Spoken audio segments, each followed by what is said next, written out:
this interview on CNN, Scott Jennings is their in-house, basically Trump supporter, and he wears the Israeli hostage pin every single day. He's a Christian Zionist. Nazi.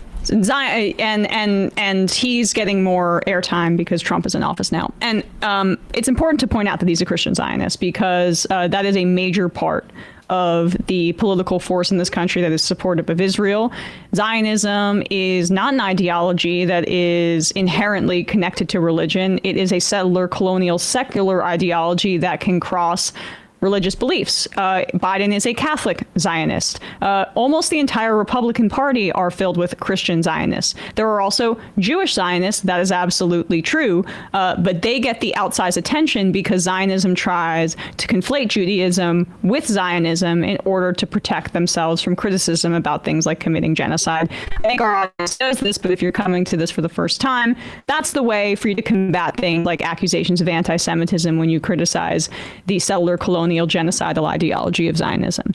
Now, Jennings is on here on CNN debating this, and the level of arrogance that he displays here is astounding.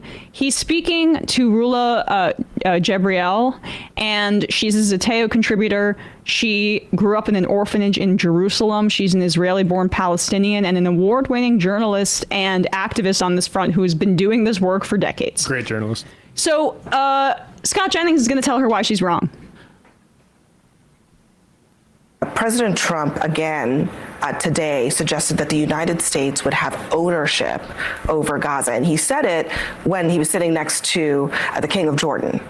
So how is that being interpreted? I mean, I think the Arab League convened immediately a summit, and they immediately rejected en masse the whole idea.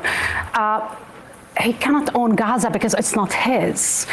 Plus, you know, Gazan and Palestinians' right to return and live in their own country is enshrined in international law. What President President Trump seemed not to understand, the international law is not option. And it's not an option for Putin or for him. And the worst thing that he is now threatening to withhold aid from two major allies. Although he did Jordan walk that and Egypt. back. I was just going to ask you. I mean, today he suggested, okay, maybe we won't do that. We because won't have he to go that understood far. it's not a charity. This is what he didn't understand before, and he understood it today when the King of Jordan explained to him this was about a peace and security deal that these two allies actually signed with the United States, and they were the first actually to normalize relationship with Israel. The first actually to stand up when the Iranians sent the missile in April. Who stood up to that and basically shut down the missile? It was Jordan because of that peace deal.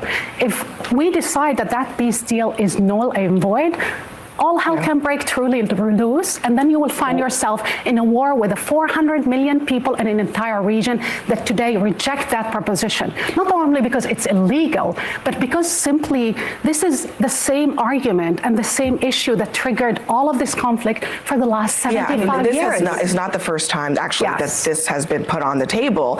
And the first time, it was pretty disastrous what occurred afterwards. Yeah, a couple things. Number one, the reason we're here with this hostage situation this weekend is because Hamas decided to stop participating in the deal that was brokered as Donald Trump was coming into office. Actually, the Israeli newspapers today says that Israel violated the ceasefire. I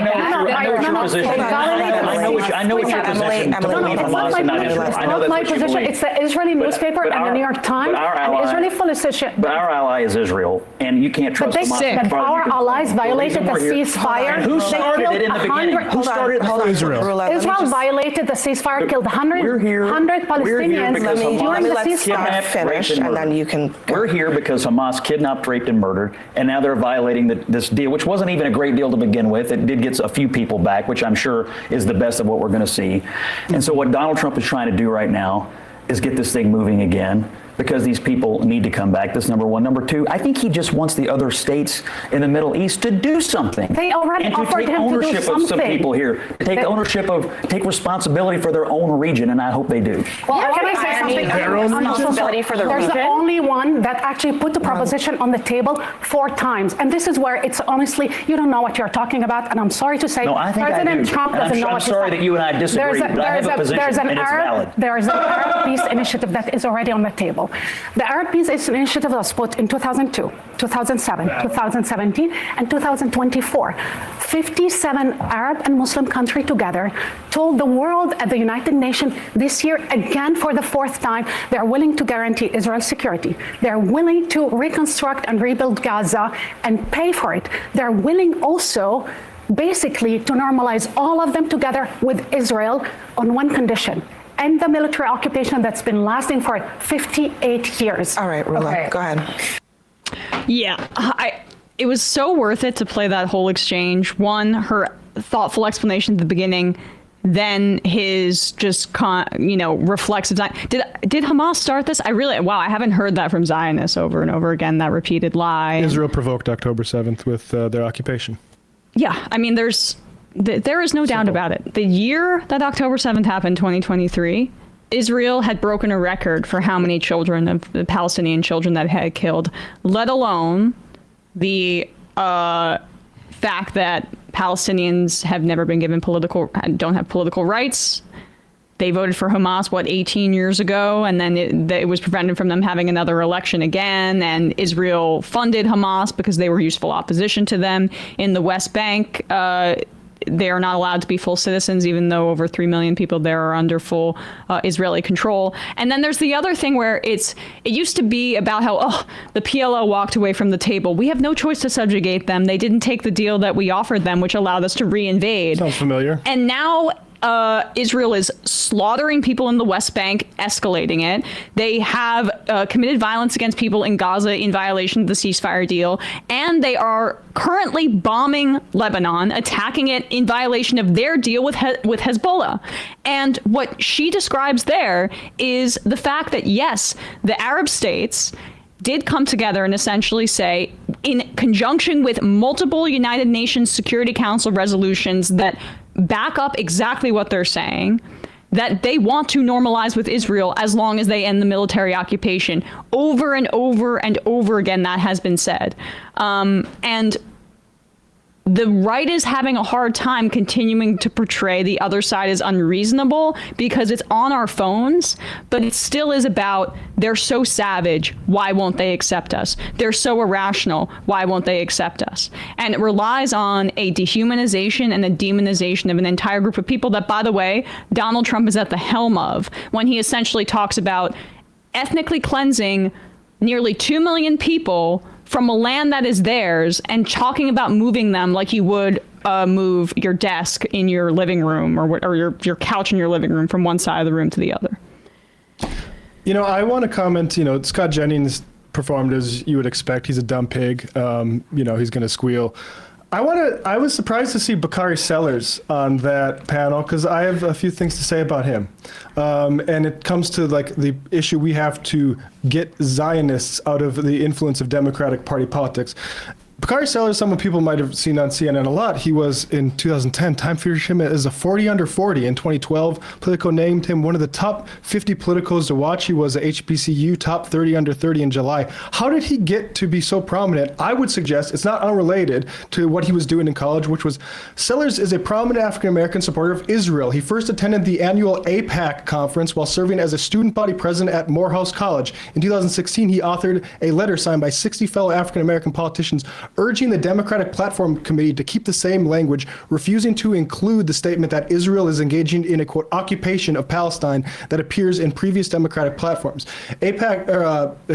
Bakari, sorry, the name isn't AIPAC. I mean, might as well. On October 8th, or October 7th, he tweeted out this: "The news coming from Israel today is horrifying. I condemn Hamas and their Iranian backers for this despicable terrorism. No country would tolerate this." I mean, which country would tolerate, Gaza conditions, I wonder, if Bakari against this. "I strongly support the sustained actions Israel must now take to defend itself, to protect its people from terrorism." Bakari Sellers has been on AIPAC's list for his entire public career. He knew what was coming. He supported it, and he set the groundwork for it. And what's he doing in the background of this, as Ruler Jabil's being attacked by a fucking Christian Zionist, is he's laughing about it. He's a contributor there. He knows. I mean, he's closer to Jennings. They work in the same place. But she comes in and says some truth, and it makes the Zionists uncomfortable. New PAC, this is a Kayla Lacey Intercept 2022. New PAC, backed by Bakari Sellers, plans to spend $1 million to unseat Representative Rashida Tlaib. I mean, people like Rula Jibril have to go into studios with people who are bot hacks for a genocidal government, and they just have to act like, oh, you're on the same side as me.